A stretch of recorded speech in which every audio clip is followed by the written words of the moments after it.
Letrinas, que a veces le echan cal, a veces no le echan nada, a veces le echan tierra. El problema de las letrinas es de que cuando hay un aguacero fuerte, el agua se infiltra y llega a los mantos freáticos. Y entonces las venas freáticas reparten el agua y donde hay pozos se contamina de coliformes fecales. De ahí que en muchas comunidades ni siquiera hay drenajes, por ejemplo en Chiapas y en Oaxaca, en ciertas zonas de la sierra, hay problemas muy graves de parásitos intestinales porque toda el agua de los pozos está contaminada.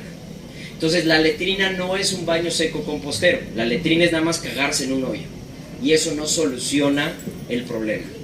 Entonces si le puedes dar a la siguiente, ahí se ve el bañito a la mitad. Bueno, no, todo bien.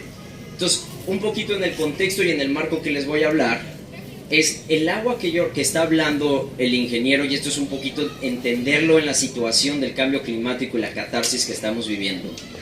El agua del que yo les voy a hablar representa, de todo el agua que consumimos los seres humanos, representa el 12%, ahí va el sector municipal.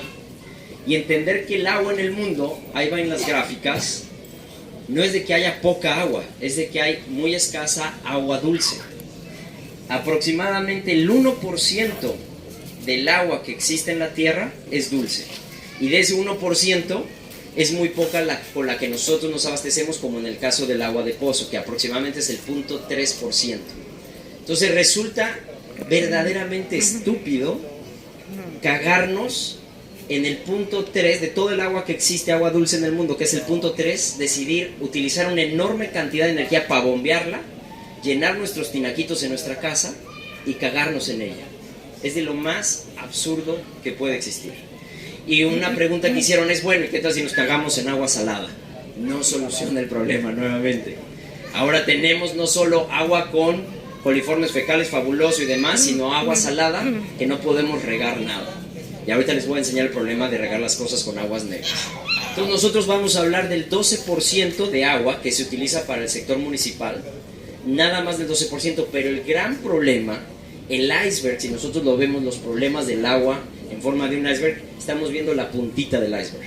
El gran problema está en cómo producimos nuestros alimentos, que ahí consumimos más del 70% de todo el agua en el mundo, del agua dulce, para producir nuestros alimentos.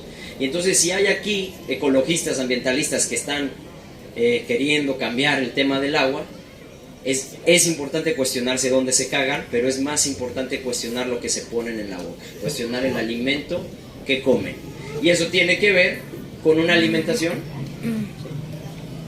¿Cuál es su huella hídrica de cada alimento? Y simplemente en un mundo que estamos en cambio climático, con los problemas de estiajes, o sea de sequedad, donde no está lloviendo tan marcados, en un país que tenemos una crisis hídrica, un estrés hídrico alarmante por nuestra latitud, que está pronosticada una desertificación, y en unas ciudades en donde nuestros mantos freáticos y nuestra forma de utilizar el agua están en declive, no hay ciudad en México que esté a favor en cuestión de disponibilidad de agua. Simplemente es una pendejada utilizar el agua para cagarnos en ella. El agua que ustedes se cagan en un año es el agua que ustedes podrían tener para beberla en 40 años de su vida. 40 años en un solo año. Y entonces utilizar agua dulce, que le cuesta a la naturaleza un enorme esfuerzo para que nosotros decidamos depositar nuestras heces y luego gastar un chingo de energía para tratarla y ni siquiera la terminamos de tratar bien, no es la solución. Si le das a la siguiente. Entonces bueno, ese es nuestro planeta, me voy rápido, le llaman el planeta azul. En realidad no es el planeta azul, pareciera que sí efectivamente está cubierto por agua, pero eso está cubierto, no es todo agua, listo. De todo el planeta que existe, eso en realidad es todo el agua que hay en el mundo. ¿Qué? Si le das a la siguiente, el problema de esa agua es de que es agua salada. De toda esa agua, la pelotita que ven a un lado, es que el 99% del agua dulce está contenida en hielo. Y de ese 99%, solo 1%, la gotita que ven, es el agua dulce del mundo. Y es ahí donde la sapiens humana, la ciencia, decide extraerla, sacarla de los ríos para cagarnos en ella. Listo. Y ojo, con esa gotita también quitar la vista antropocentrista. Esa gotita no es para alimentar a los humanos. Con esa gotita se tienen que alimentar estos árboles. Se tienen que alimentar las venas freáticas para que el suelo no se seque, se tienen que alimentar los pájaros, los lagartos, tiene que haber lagunas y una serie de biodiversidad que depende de esa gotita y no nada más los humanos para cagarnos en ella. Listo. Este es un trabajo bellísimo, este es uno de los mejores cacólogos que hay en México, un señor que ha trabajado en este tema por más de 40 años, les recomiendo mucho, que se llama César Añorbe. Esta es una caricatura de él. Ahí están los ingenieros descifrando cómo hacer las venas de la ciudad para tener y sostener ciudades. Listo. Entonces, bueno, les voy a hablar la historia porque los pueblos empiezan a querer copiar las respuestas que hacen las ciudades grandes. Y les voy a hablar cuál es el escenario de la ciudad más grande que tenemos, que obviamente es la ciudad Chilanga, y para que vean la catarsis que hay y cómo esa catarsis la estamos llevando a problemas pequeños en pueblos como Puerto Escondido y chorro de todos pueblos en México. Si le puedes dar la otra. Entonces, bueno, ese es el ano de la Ciudad de México. El ano de la Ciudad de México, la Ciudad de México es una cuenca endorreica. Una cuenca endorreica significa que es como un vaso. Una cuenca endorreica es un lugar en donde no tiene una salida natural de agua. Normalmente una cuenca tiene una salidita a un río cuando hay exceso de agua y se lo lleva en un río. En la Ciudad de México no, es un vaso. Entonces todo lo que llueve en la Ciudad de México tiene dos formas de salir de ella. O se evapora o se infiltra. Y entonces ustedes ¿qué creen que hacen los chilangos para sacar toda la cagada? Los bombean. El lugar con mayor presencia militar en México no es una frontera. Es quien resguarda esta bomba para sacar toda la cagada de los chilangos afuera. ¿Y a dónde la llevan? Échale otra diapositiva. Todo el agua llega a esta presa que se llama Presa Endó, que es en Hidalgo, en el Valle del Mezquital, y ahí llegan la gran mayoría de las descargas de aguas negras de la Ciudad de México. El impacto que esto genera es alucinante. Dale a la siguiente. Ustedes lo pueden ver de Google en forma satelital en Google. De la presa del lado derecho es donde descargan las aguas negras y del lado izquierdo es el Valle del Mezquital. Claro, dicen, pues qué bonito se ve verde. Mira qué chingón. Todas las milpas que ahí se siembran son llenas de caca de chilangos. No cualquier caca, de chilango, man. Entonces, y ahí no solo es caca nuevamente, es fabuloso, es cloro, es aceite, es diésel y quién sabe qué tanta chingadera aventamos por el drenaje. Y entonces, en este lado derecho cosechan hasta 11-13 toneladas de maíz por hectárea, cuando del lado izquierdo solo cosechan 1,5. Y uno dice, pues qué chingón, pues están cosechando más. El problema no solo es que cosechan eso, parte de lo que cosechan también es salmonela, tifoidea, parásitos intestinales, y hay estudios que muestran enormes cantidades de cromo, plomo, cadmio y chorro de metales pesados, que es súper tóxica la comida, y cuando nos comemos pues estamos intoxicados y no descansamos. Tienen un río que sale de ahí. Los hidalguenses le llaman el río de la venganza, porque ellos dicen en sus propias palabras, nos mandan nuestra mierda y se la regresamos en comida. Toda la comida que ahí se produce se vuelve a mandar a la Ciudad de México, pero esa presa está lejísimos de la Ciudad de México, está a distancias, con una enorme cantidad de energía que tienen que bombear fuera, para luego regresarla en comida con todos los camiones y con problemas de salud adherentes a eso. Y esa es la solución científica, eso es la solución que brinda el sistema. Es de lo más incongruente, ¿no? Listo, si le puedes dar la siguiente. Entonces, bueno, la solución no es cagarse en el agua. Y les diría de forma simple, ¿no? Está puesto en este esquema que utilizamos este sistema lineal, ¿no? Es lo que utiliza siempre el capitalismo, un sistema lineal de consumo, no me importa de dónde viene, lo como, lo desecho y lo mando hacia donde sea. Y ustedes cuando le jalan a la palanquita no tienen ni idea de a dónde va su caca, ¿no? Y entonces la propuesta contraria es hacernos cargo de nuestras heces, compostearlas y reintegrarlas al suelo. Cuando se dice esto, siempre la gente dice tres cosas de regresar nuestras heces a la tierra. Es de que no es posible porque las heces humanas no se puede, de los animales sí. Si la vaca caga y su caca es abono, si el borrego caga y su caca es abono, la gallina caga y su caca es abono, el humano caga y su caca no es abono. Claro que es abono, pero por supuesto que es abono. De hecho, tenemos la mierda más nutritiva de todos los animales. A ver si es la siguiente diapositiva. Bueno, voy a hacer un paréntesis si se quedan ahí con puntos suspensivos de la mierda más nutritiva. En estudios, como estamos haciendo un ciclo lineal de extracción, donde producimos nuestro alimento, le metemos fertilizantes químicos, cosechamos, luego comemos y le jalamos a la palanquita, entonces los suelos están siendo muy pobres en minerales. Hay estudios en donde los alimentos que estamos comiendo ya no tienen la misma nutrición que escasos años, de hace 30 o 40 años, ni siquiera hace mucho. Esa es la gran razón que estamos consumiendo muchísimo más en cuestión de densidad de comida, pero no nos estamos nutriendo. Comemos nuestros pinches buffets, nuestras hamburguesas, pero no nos nutre nada. Y hay no solo en, si le puedes dar, no solo en vegetales, hay menos cantidad de minerales en frutas, si le puedes dar más, también en carnes, más. Todos los alimentos que estamos comiendo tienen aproximadamente entre un 70 a un 30% menos de minerales en comparativos hace 50 años. ¿Por qué? Porque estamos haciendo esta extracción de ciclo lineal, de estar cosechando nutrientes de la tierra y mandándolos al mar. Listo, si le quieres dar a la otra.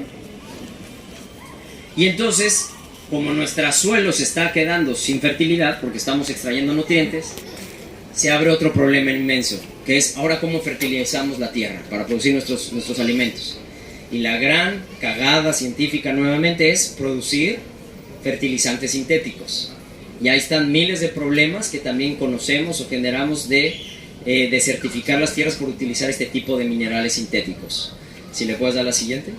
Y ahí están plantas nitrogenadas.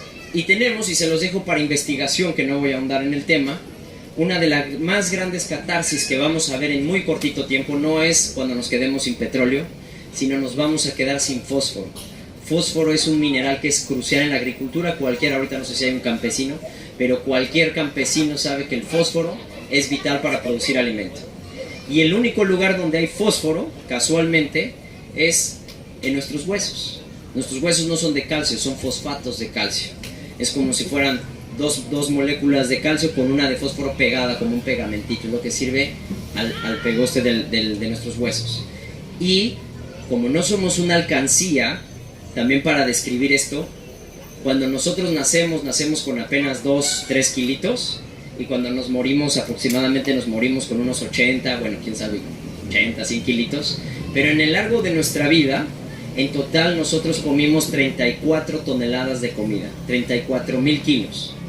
¿A dónde se fueron esas? 34 toneladas, estoy hablando, imagínense, son aproximadamente 7 camiones de volteo, es lo que nosotros consumimos en nuestra vida de comida. ¿A dónde se va todo ese peso?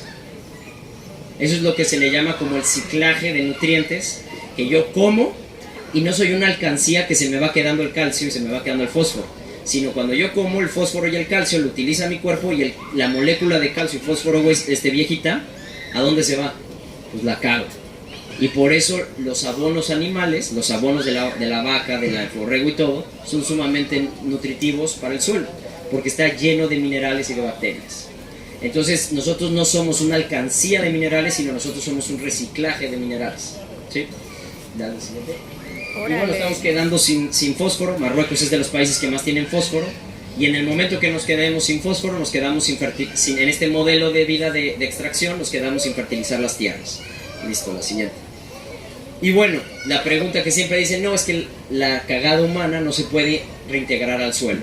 Como nosotros, nuestra cagada, una ley de la cagada es lo que entra es igual a lo que sale. Entonces, si te echas tacos de suadero, no pueden salir fresas con crema. Entonces, lo que comes es lo que va a salir. Y como nosotros comemos frutas y verduras, pero también comemos al cochi, comemos al pollito, comemos al borrego y comemos a todos, entonces nuestra diversidad alimenticia pues también se equipara en nuestra diversidad de cagada. Entonces nosotros tenemos unas fuentes de minerales en nuestra cagada impresionantes. Son de las mejores cagadas, son nuestros mejores bancos de minerales, nuestra cagada. Uno de los mejores, porque también es omnívoro, es la gallina. Como lo pueden ver, tiene unos rangos buenísimos. Pero el pedo de la gallina es que caga 0.04 toneladas por año. Y entonces póngale un pañal a la gallina para estar cosechando su cagada para mandarla al campo. Está difícil. Entonces, claro, la gente utiliza el abono, por ejemplo, de las vacas, utiliza de los borregos, que es un poco más fácil. Pero bueno, entonces, este aporte mineral es crucial regresarlo al campo. Y no solo crucial, sino les puedo decir, en la historia humana, es vaciado, pero como verdaderamente inició el ser humano siendo sedentario y poner ciudades, se dio cuenta el humano que donde ellos migraban y cagaban, el suelo creaba un suelo extremadamente negro y fértil. De hecho, cuando el ser humano empezó a sembrar, que fue mucho antes de ser sedentarios, ellos cosechaban, iban poniendo y cuando regresaban ya veían árboles y todo. Iban a veces empezaron a crear ciudades y a la gente, nuestro nombre humano emergió de ahí. A la gente que llegaba de las ciudades le llamaban humildes, porque tenían una sustancia negra en los guaraches que le llamaban humus. Y de humildes y humus nació la palabra para describirnos, que es humanos. Nuestra palabra está asociada a la creación de esta tierra fértil, que desde tiempos antiguos utilizábamos nuestra cagada para fertilizar la tierra. De hecho, muchas plantas, muchas semillas están creadas para que pasen por nuestro tracto digestivo para que puedan germinar. De hecho, por ejemplo, ustedes los jitomate, para alguien que haya hecho, pero si tú comes jitomate y cagas, la semillita del jitomate le encanta salir de nuestro culo. Y crece súper bien y van a ser los mejores jitomates. Y para mostrar esto no es una historia vieja, me pasó alguna historia increíble unos años, que yo estaba poniendo para un evento un baño seco, y un campesino le empecé a platicar, le digo, mira, pues es que la caca y se recicla y se compostea y crea un suelo fértil. Y me dice, yo lo sé, yo ya lo sabía hacer.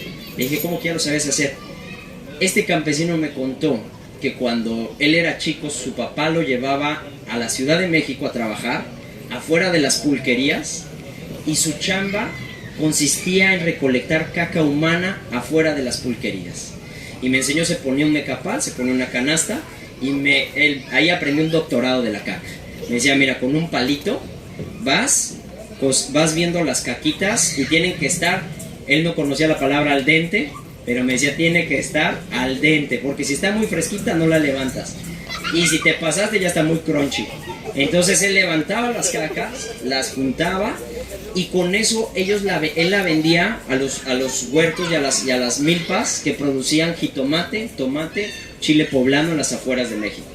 Entonces esto de mandar nuestra caca a donde producimos los alimentos no es nada nuevo. Solamente es la forma de cómo lo hemos hecho en la historia humana. En el libro platico una historia, y nada más eso como cuestión. Ha llegado tanto la ciencia humana de trabajar porque nuestra caca está tan llena de nutrientes y bacterias, tiene más proteína que la carne nuestra caca. Y entonces un japonesito en el año, creo que era 1998, creó la magnífica idea de procesar la cagada humana de unos baños para crear hamburguesas de consumo humano que se llama la cacaburger. Literal, separó los sedimentos, separó la caquita, la secó, mostró, y está increíble, vean el video, está impresionante, en un edificio con los japonesitos de traje y llegan las hamburguesitas y todos, voy a ver, entrale. Entonces mostrando los documentos de que la cagada no tenía coliformes fecales, no tenía nada, y órale, mostrando la riqueza que tenía la cacaburger, y aún así era de la cosa más rica. Y pues bueno, el proyecto no fructiferó, no encontraron una empresa de marketing que insistiera a la gente a que comiera caca humana, pero a ese grado de fertilidad y de riqueza es nuestra caca, que se puede reciclar para propiamente todavía comerla. Listo. Entonces bueno, la propuesta no es hacer cacaburgers, eso está difícil, pero sí es tomar el problema, y esto es algo muy importante. La limpieza de los ríos y de los mares no solo es una cuestión de política pública. La limpieza es una cuestión de política personal, porque es la cagada de ustedes la que se va al mar. Entonces es, primero, antes de querer señalar y esto de que el gobierno que cambie, el gobierno no va a cambiar. El gobierno tiene caca en el cerebro. Bueno, ojalá fuera caquita de fértil, pero no va a cambiar nada. Ellos lo que buscan son intereses económicos, como dijo, no conviene hacer ni siquiera las tuberías de drenaje. Y entonces la propuesta radical es tomar la responsabilidad individualmente y propiamente. Antes de que ustedes manden su caca al río y al mar o a las venas de cagada de la ciudad para que se llegue un cárcavo. Imagínate, ¿ustedes creen que ese cárcavo que habló un chorro no se fisura en temporada de terremotos? ¿No creen que pueda tener una fisura? Allá adentro, ¿cómo puedes descubrir que no tenga una fisura y se esté infiltrando al mar? Entonces, cuando vayan al mar, cuando ustedes naden en el mar y se imaginen unas pequeñas gotitas y ven el agua del mar cristalina, no significa que no tenga gotitas de cagada. Entonces, cuando estén echando sus boconadas, imagínense que están también echándose parte de toda la cagadita que se echa. Menos a nivel nacional, me parece que están en un 15%, menos del 15% de las aguas negras que se producen en México se tratan. Imagínense tratar, y luego algo que no se dice es, para tratar 1 gramo de caca se necesita 1 litro de agua pura. ¿Ustedes creen que es lógico utilizar todavía más agua para tratar nuestros gramos de agua? Imagínense cuando va creciendo la población. Entonces, bueno, la propuesta radical es transformar nuestro espacio y responsabilizarnos de lo que sale de nuestro culo. Ahí está la fertilidad. Ahí está la solución no está lejos. Y entonces la propuesta de los baños secos composteros, a lo mejor ha habido aquí muchas personas que han tenido malos casos, pero el tema no es por un mal diseño, porque el sistema no funciona, es por un mal manejo. Y entonces voy a hablar de una experiencia que he tenido a lo largo de 14 años haciendo baños secos composteros de todos tipos, de chile, mole y manteca. Y lo he probado y ha sido solucionar, y a través de miles de cagadas presentarles cuáles son las soluciones, y les voy a compartir las vivencias que he tenido haciendo, implementando y desarrollando baños secos en 14 años. Entonces, si le quieres dar, que también esto para ver que no es teoría, esto es ejemplo de propuestas de solución. Entonces, una propuesta del baño seco compostero, que normalmente es la que la gente más conoce, se le conoce como el de doble cámara.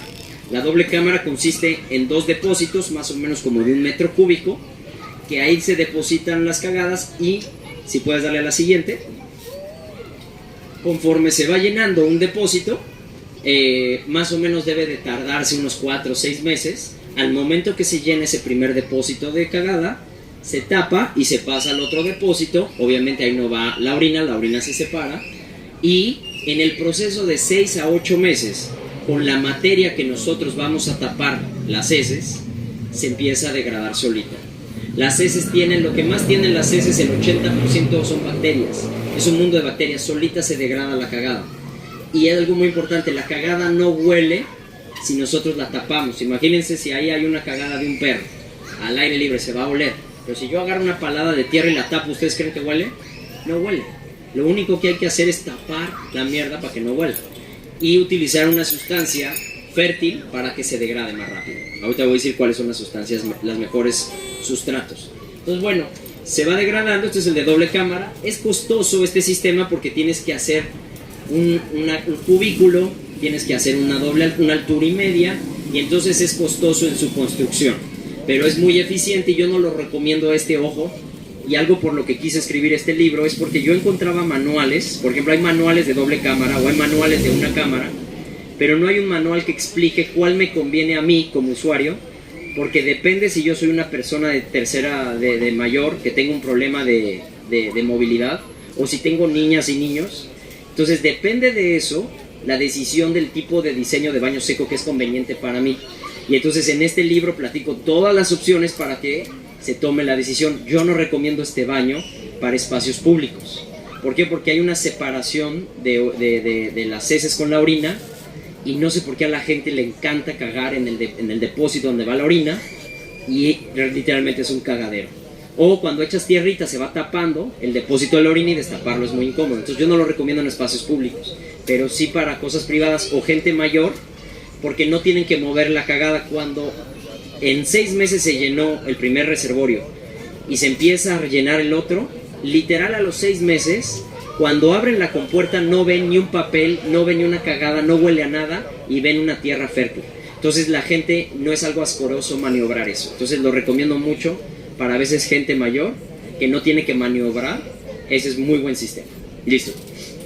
Entonces bueno, hay muchos diseños. Les recomiendo mucho se documenten en un proyecto impresionante que tiene tazas separadoras que se llaman Las Cañadas. Está en Huatusco, Veracruz. Ellos venden este tipo de tazas que son de cemento. Hay muchas tazas de baños secos composteros para este tipo. Listo. Básicamente es eso, es una estructura, la puedes montar aparte, puede estar dentro de la casa. El truco nada más es que tenga las dos compuertas abajo para nosotros después, una vez que se ha llenado, nosotros sacamos esa tierra y la podemos utilizar para el huerto. Pregunta que siempre dice la gente, ¿se puede utilizar por supuesto que se puede utilizar para el huerto. No solo para árboles frutales, para lo que quieran. Solo hay que garantizar de hacer una buena composta y la pueden colocar en donde ustedes quieran. Listo. Ese es un baño seco compostero, se puede utilizar, no importa el cubículo. Luego mucha gente se centra en cómo hacer las paredes. La pared es lo de menos. La parte importante es entender el sistema. Ese es un baño seco que hice de pacas de paja para que vean que se puede utilizar con construcciones naturales como pacas de paja, bajareque, adobe, cob, lo que ustedes quieran. Listo, échale a la siguiente. Pues bueno, ahí está el bañito, sacamos el retrete afuera y adentro, listo, dale al siguiente. Ahí está la tacita de baño seco compostero en una construcción natural con sus dos cámaras afuera. Listo, échale la siguiente. Larisa. Ahí están las dos cámaras, ahí están las dos puertas. Y de ahí se saca, a los 6 meses, de ahí se saca la composta que se haya degradado. Envíos a Listo. cualquier parte de México. Otra opción, esta es otra técnica que se le conoce como de una cámara. De una cámara consiste en lo mismo, simplemente en lugar de tener dos camaritas es una sola. El tema como es de una cámara es que no te da el tiempo para, ya llenaste una y empiezas a llenar la otra, entonces normalmente al de una cámara se le pone un tambo y entonces eso te da la posibilidad de que la cámara la puedes tener muy limpia. Ese es el baño seco que yo más recomiendo, es el que más normalmente he diseñado, porque cagas en un tambo que metes en el cubículo y entonces puedes limpiar y tener un perfecto aseo en la cámara. Entonces solamente consiste lo mismo, de 1 metro cúbico o el tamaño que tú quieras que te quepa el tambo y cagas en un tambo. Listo, si le quieres dar la siguiente. Este es el baño seco compostero en casa de mis padres. También uno de los temas es de que, bueno, suena chivo el baño seco compostero, pero si eres un hippie greñudo que no te bañas. Si le puedes dar a la siguiente. Bueno, es una taza separadora. También para la gente hay tazas separadoras de porcelana, porque el chiste humano, tienen que ver una porcelana blanca para que se sienten, porque si no ven porcelana blanca es así un choque de que mis nalgas no se pueden sentar ahí. Entonces, bueno, hay tazas de porcelana también, ¿no? A ver, chala, y ahí tienen la tierrita a un lado y tiene un separador de orina y heces, ¿no? Y dale la siguiente. ¿Sí? Ya está mi jefe. Mi jefe tiene 83 años y va a un baño seco compostero. No es una cuestión de edad, no es una cuestión de hippies, es sentido común. Entonces, si le puedes dar a la siguiente. Ahí está mi jefe sacando su tambo de mierda. Viejito de 83 años, levantando apenas, y ese tambo pesa también esto. Gran parte de las heces se degradan y no pesa nada. Entonces, si utilizas un sustrato muy bueno, no pesa nada. Ese tambo pesa 9 kilos. Cuando así le echa ganas mi jefe, lo he pesado, o sea, he hecho cálculos, 12 kilos por muy pesado. Pero anda más o menos en 9 kilitos.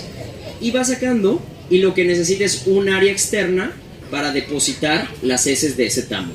Si le puedes dar, la siguiente, una casita de adobe también. Y ahí depositamos las heces, un centro compostero. Eso se llama un centro compostero un lugar en donde vamos a depositar las heces con la tierra. No necesita